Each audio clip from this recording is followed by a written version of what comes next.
보실 성경은 에베소 4장 28절입니다. 도적질하는 자는 다시 도적질하지 말고 돌이켜 빈궁한 자에게 구제할 것이 있기 위하여 제 손으로 수고하여 선한 일을 하라. 아멘. 십계명 중에서 도적질하지 말라 하는 계명이 있습니다. 이것은 삶을 살아가는 이웃과의 관계에 대한 말씀입니다만은 도둑질은 두 가지가 있어요. 하나는 하나님의 것을 도둑질하는 것. 성경에 표현되라고 하지만 에베소 11조라든지 감사 이렇게 하나님 앞에 드려야 할 것을, 즉 하나님 것을 드리지 않냐고 내 것처럼 사용할 때 그걸 도둑질이라고 이렇게 말하고 있습니다. 어쨌든 도둑질하는 마음이 왜 생겼을까 하는 거예요. 놀라운 것은 풍족해도 도둑질을 한다는 겁니다. 희한하죠. 그래서 이 도둑질이 심리적으로 어디서 왔고, 범죄 심리학자들이 여러 가지 말을 하고 하는데 성경적으로 볼 때 이 도둑질이 왜 왔느냐, 왜 생겼느냐, 왜 끊이지 않느냐 하는 거죠. 그래서 오늘 서열의 문답 도둑질에 대해서 73번 여덟째 계명이 무엇입니까? 여덟째 계명은 도둑질 하지 말지니라는 것입니다. 출애굽기 10장 15절에 도둑질 하지 말지니라 그랬습니다. 문제 74번 여덟째 계명에서 요구한 것이 무엇입니까? 여덟째 계명에서 요구하는 것은 우리 자신과 남들의 재산과 신분을 정당하게 얻고 또 정진시키는 일입니다 라고 되어 있습니다. 남의 재산, 남의 신분, 남의 것에 대해서 내가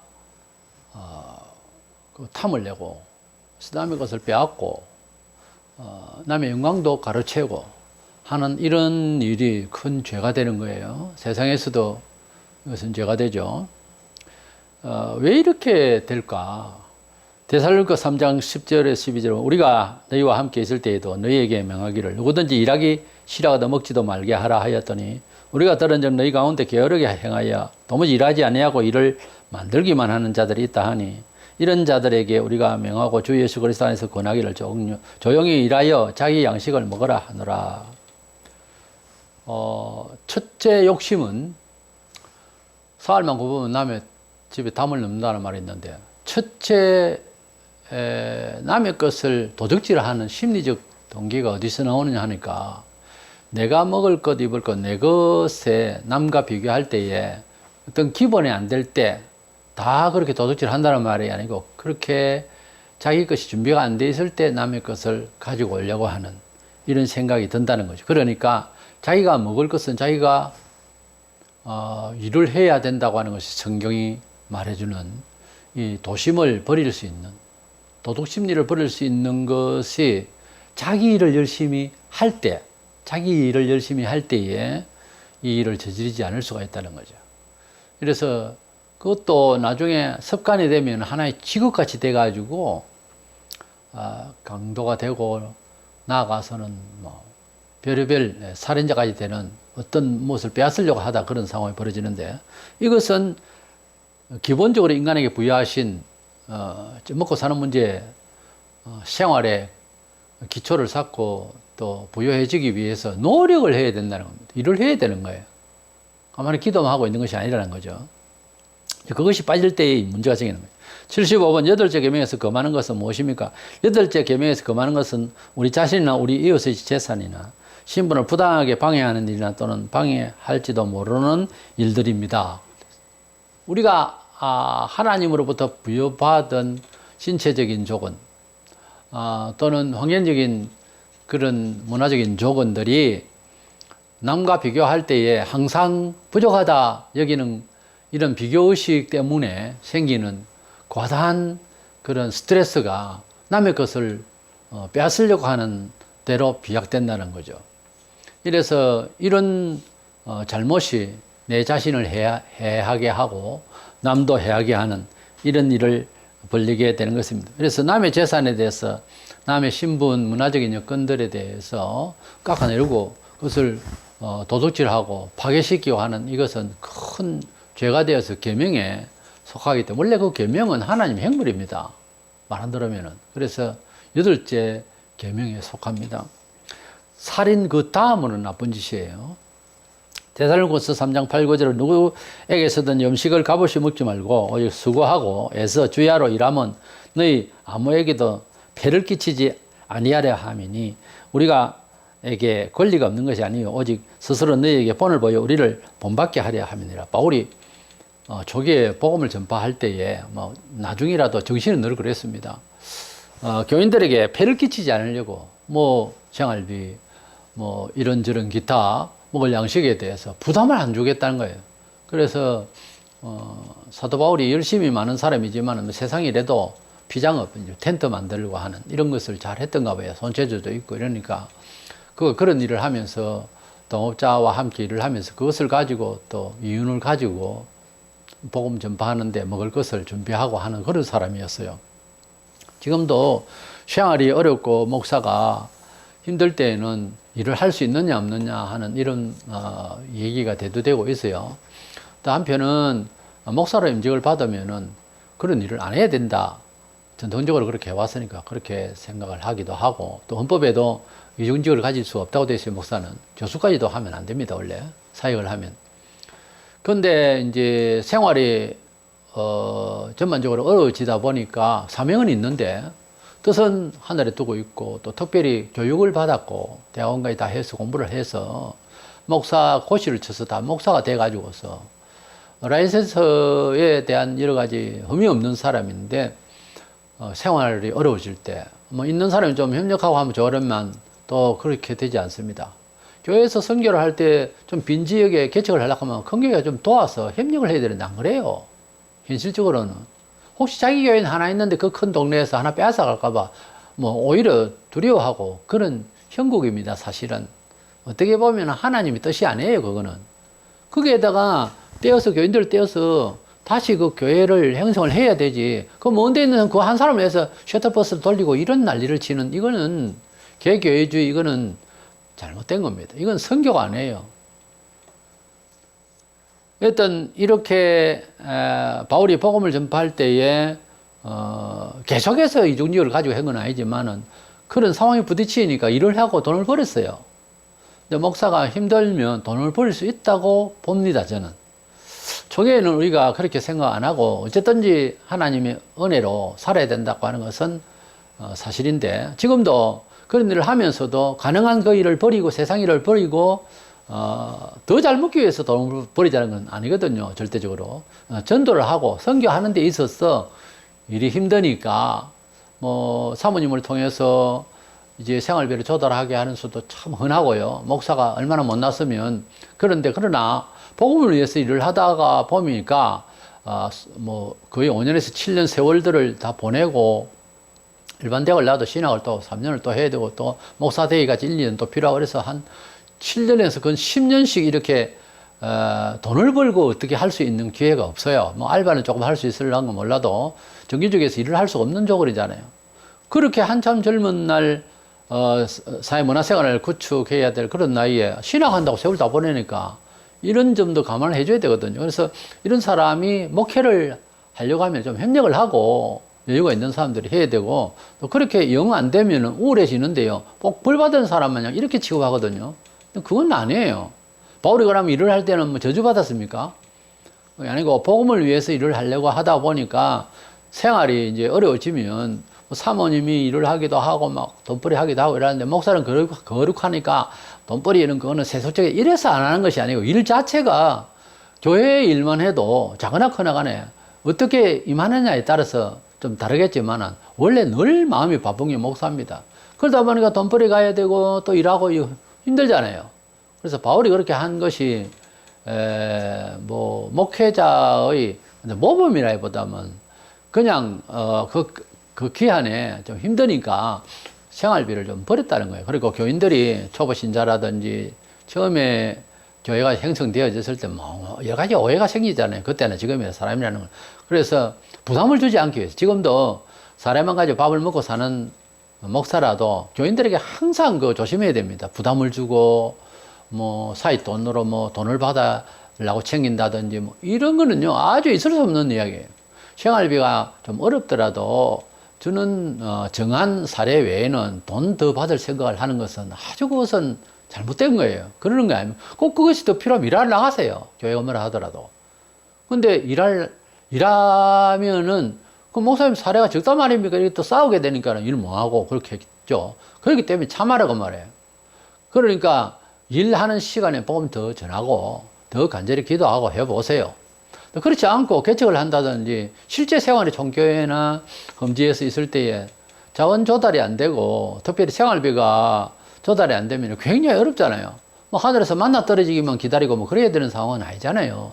이래서 협력하고 이래야 돼. 첫째 협력을 해야 됩니다. 큰 교회가. 그래가지고 협력하려고 지금 뭐 하려고 모였는데요, 그게. 그러니까 그렇게 안 될 때에 사역자들이 힘드니까 잠시 그 알바를 할 수 있다는 거죠. 복음을 위해서 일하려고 하는데 뭐 잘못됐습니까? 근데 지치잖아요. 그래서 장기간 계속 그렇게 될 수는 없다는 거예요. 꼭 그렇게 하려면 산업선교라고 아예 직장을 가지고 있으면서 전도 생활을 구상을 해가지고서 이제 산업 속에서 이제 전도를 할 수 있는 케이스를 마련해야 되겠지만, 그거는 특수 선교적인 입장에서 일을 할 수 있는 거죠. 오늘날 보면 그런 경우가 허다하잖아요. 1년에 그 10,000명이 넘는 목사가 안수를 받는다고 하는데, 이거 뭐 엄청난 사람들이 십수만의 그 목회자들이 있어요. 해마다 쏟아져 나오고, 뭐 속말로 뭐 교회는 잘 안 되고 이러니까 교회 오만 또 교역자 10만 이 인원을 조정이 안 됩니다. 교회 가면 한 10만이고 교역자가 한 3만이고 이러면 이 조정이 좀 될 건데, 해마다 쏟아져 나오고 해마다 교회는 줄어들고 이러니 상당히 힘들죠. 그래서 티오가 부족하고 아무리 선한 일을 하려고 해도 인간적으로 거기에서 조작을 해서 하나님 뜻이네 하면서 사람과 사람 사이에서 일어나는 이런 인간적인 것으로 뭐 교회에 담임을 하는 거나 부교육자까지 그렇게 하면 인간적으로 그냥 서로 땡기고 밀고 이런 형국이 벌어지고 있고요. 실제로는. 그러니까 교회도 사회와 비슷하게 인간적으로 움직이니까 문제가 되는 거예요. 그래서 이런 차이는 저 개인적으로는 70세까지 일을 할 수 있도록 당회장을 할 수가 있는데, 그러나 70에서 라기보다 한 65세 정도에서 마치고 후배들을 위해서 티오를 만들어주고 65세 이후로는 생활이 좀 뭐 많이 어려우면 모르겠습니다만, 그래도 사례 주는 거 뭐 얼마씩 주는 거와 자식들도 다 컸을 테니까 그때는. 그래서 이제 따로 복음을 전파하는 이런 생활 영역으로 만들어 나가고 그렇게 또 조정도 해야 됩니다. 또 그리고 신학교도 좀 문제를 인식하고 대거 뭐 이렇게 사람을 꼭 모아야 되는 거는 그거는 유기견 사업이잖아요. 신학교라고 하면 필요할 때 많이 하고 또 필요 없을 때도 적게 하고 사회자 필요 없다고 하는 말은 좀 어색하지만은 어감이 안 좋지만, 그러나 줄일 수 있도록 해야지. 아무나 뭐 딜러가듯이 인원만 채우고 뭐 학교 운영을 위해서 경영적인 입장에서 그건 아니거든요. 그래서 이 신학이라는 게 대학으로 세상의 교육법에 의존이 되어지고 그렇게 되어지다 보면 관리가 문제가 생기는 거예요. 자유하지 못한단 말이에요. 그래서 저는 그걸 반대합니다. 대학이라는 걸. 신학교는 대학을 하면 안 돼요. 이거는 선지동산이지 이게 무슨 대학입니까? 그러니까 자꾸 문제가 생기는, 해마다 교수는 봉급 줘야 되고 학교는 채워나가야 되고, 그러니까 이게 정상적인 소명받은 자들이냐는 의심이 가게 되고, 그리고 뭐 실력 있는 사람만 뽑는다. 물론 실력도 있어야 되지만 사명자보다 실력이 있는 자로 뽑아나니까 자꾸 교만해지고 성령의 능력을 얻고 사명의식은 없고 편한 데만 가려고 그러고 교만하고 그렇게 되잖아요. 사실이잖아요, 그게. 그래서 우리가 자기 일을 하고 자기 노력을 하는 문화생활에 대한 이런 문제도 이렇게 걸리기 때문에 영적으로도요, 자기 개발을 위해서 신령한 일을 위해서 기도하고 그렇게 되지 않으면은 남에게 해를 끼칩니다.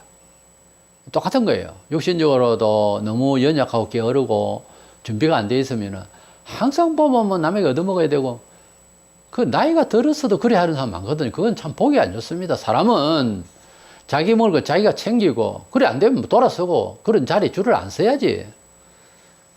그래서 우리는 하나님 앞에서 영육 간에 자기 관리, 자기 문화 관리는 해내야 됩니다. 그래 안 하면 이 문제가 생기는 거예요.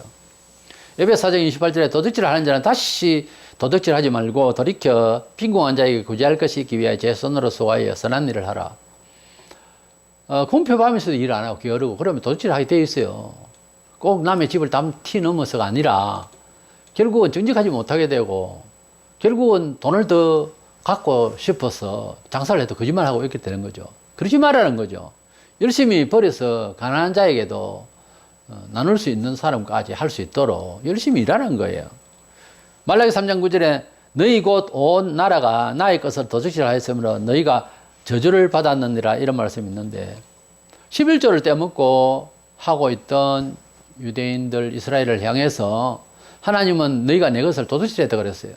이 말은 지금에 와서도 논리적으로 이런 겁니다. 하나님께서 만물을 지으셨고 일할 수 있게 하셨고 했는데 감사가 없이 교회 왔다 갔다 할 때는 반드시 사회적으로도 도둑놈의 심보가 생기는 거예요. 그렇지 않던데요. 그러려면 몰라도 하나님을 감사하지 않으면 교인이라도 절대로 욕심꾸르게 되어버립니다. 하나님께 감사할 것을 감사하고 11조와 감사 생활이 정상적으로 되면요. 돈에 대한 절제 능력이 생겨요. 하나님과의 관계 속에서 경제 문화에 대해서 의식이 발라요. 원래. 근데 하나님께 내가 안 내고 이러는 사람들이 옳을 것 같죠? 안 그렇습니다. 내가 만난 사람들은 다 욕심이 넘쳐났어요.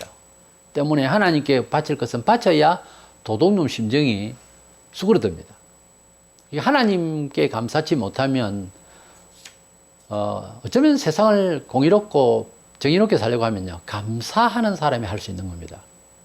불만과 그 불만의 해소 방법에 있어서 도둑질 시키는 거거든요. 감사함으로 살려고 하면 안 그래 되잖아요. 감사의 첫째 심적 바탕이 하나님께 감사하는 것부터 돼야 됩니다. 하나님을 감사하다 보면 자연히 하나님과의 관계에 정의로워지고 당연히 하나님께서니까 하나님께 감사를 한다. 이런 마음은 사회적으로도 공의롭게 살려고 하는 자세가 생겨요. 근데 하나님 감사마다 하면 사회는 뻔하죠. 누가 본다고 내가 정직하게 살 것이냐 이렇게 되는 거죠. 그죠? 이래서 우리가 하나님 앞에서의 정신세계는 곧 세상의 문화생활에 대한 정신 수준을 가는데요. 자기 문화생활 수준을 위해서 원하는 만큼 노력을 해야지. 노력이 감당도 못하면서 마음만 그냥 허황되게 가지니까 된장녀라는 이야기가 나오고 그런 가식이 나오고 없는 게 있는 척하고 스트레스를 받고 해일 조선이 있다는 소리를 하잖아요. 이래서 우리는 태어날 때부터 부잣집에 태어날 수도 있고 그게 다 잘난 건 아닙니다. 다 잘난 건 아닙니다. 좀 가난한 집에 태어날 수도 있고 태어나자마자 받는 일반 은총은 나의 운명이잖아요. 그런데 많이 있다고 해서 다 행복한 거 아닙니다. 절대. 이건 다 판정이 났어요. 그러나 가난하고 어렵고 병든 상태라고 해서 다 불행하다고는 볼 수 없어요. 나는 병이 안 들었으면 예수를 못 믿었어요. 내 성격상. 고등학교 졸업하면서 병이 들었기 때문에 전도를 받고 마음이 약해졌으니까 또 환경적으로 죽음을 받은 병이었어요. 저는. 그래서 10년 안에 죽는 병이었는데 그러니까 지푸라기 잡는 심령으로 간절히 예수님에 대해서 알고자 했죠. 그래서 그 전도자, 교육자의 말을 들어볼 때 예수를 그냥 예사로 생각하는 내 지식 수준으로서 비판하고 말 분이 아니더라고요. 그래서 성경을 내리 읽고 신학서적을 읽고 한 2년 동안 신학서적을 450권 읽었어요. 그러면서 기도 생활하고 금식하고 하는 가운데서 완전히 세상이 바뀌었어요. 내가 바라보는 세상은. 그리고 병은 살아갈 수 있도록 이렇게 낫게 되고 오늘날까지 살고 된 거죠. 너무너무 놀랐어요. 그래서 하나님을 만난다고 하는 것은 첫째로 인생 자체가 너무 감사한 거예요. 지금 죽어도 한이 없다는 그 생각이 지금하고 똑같아요. 나는. 그때는 지금이는. 그런 마음으로 늘 하루하루를 그렇게 사는 거예요. 그렇게 감사하다 보니까 자식을 낳으면은 무슨 남자아이면 뭐 목사를 시키는 게 맞겠다. 여자는 사모님이 하면 좋겠다. 늘 내 마음에 허무했던 대로 해버렸어요. 아들 둘 낳아 목사가 됐는데 우리가 하나님 앞에서의 감사는 그 세상을 살아가는데 남의 그 도둑질하고 뭐 이렇게 탐심을 내 가지고 채우고자 하고 그것을 예사롭게 생각하고 세상 사는 거 그냥 그렇게 합리적으로 이해하고 그런 정신으로 나는 뭐 사업도 안 해봤고 장사도 안 해봤고 뭘 안 해봤기 때문에 모르겠습니다만 그런 마음으로는 사는 것이 두려워서요. 내가 맡은 사회학지에 그 교인이 그렇게 하면은 내가 두려웠어요. 벌 받으려고 그러나? 이런 생각. 세인들은 뭐 예사로 생각했지만 나는 그것이 벌이라고 생각합니다. 이래서 도둑질은 어디서 왔다? 하나님께 감사하는 마음이 없을 때 생겨버렸다. 그리고 자기 일에 대해서 자기 수준만큼이라도 열심히 일을 해야 돼. 내가 50이라는 숫자에서 60이라는 수치만큼의 문화적 영역 잘 살고 또 지성적이고 그걸 걸고 싶으면 책을 읽어야 또 만남과 또 교육을 받아야 지성인이 되지. 가만히 있는데 지성인이 됩니까? 그러면서 괜시리 나는 책 안 읽고 책 많이 읽고 지혜롭고 지성적인 이야기를 하는 사람을 그냥 깔아내리고 넌 잘났냐 뭘 그래 많이 하냐 이건요 아주 저급한 질투예요. 그런데 그 짓을 하고 있다고요. 하나님은 우리에게 먹는 것으로든지 정신적으로라든지 영적으로라든지 자기 수준의 발전을 위해서 노력하라고 했어요. 노력은 안 하고 자꾸만 비교의식을 하면서 스트레스를 받는다고 하는 것은 도전을 받는다는 입장에서 긍정적인 정신이지만은 거기에서 자멸하는 생각을 하면 안 된다는 거죠. 도둑놈 마음을 가지고 남의 것을 빼앗고 남의 영광도 빼앗고 심지어 그런 건 아주 사악한 거예요. 그래서 도적질을 하지 말라에는 상당한 하나님이 사람에게 주신 문화적 사명에 대해서 책임에 대해서 주문하는 겁니다. 도적질은 내가 원하는 만큼 내가 노력 안 하고 남의 것을 채우려고 하는 거거든요. 때문에 자기 관리를 잘해야 됩니다. 정신적인 것, 영적인 것, 그리고 물질적인 것도 감사하면 뭐 내 노력이 이만했고 내가 태어난 장소가 이렇고 내 노력, 내 게으름에 비해서는 참 하나님 많이 봐주셨다 이래 생각하면요 빨리 발전해요. 근데 신세 타락하고 남 탓하고 이러면요 아무것도 안 됩니다. 되는 수가 없어요. 그래서 도둑질을 하지 말라는 것은 윤리적인 의식의 고치를 위한 것 아니고 우리 문화생활에 직접 관련이 있어요.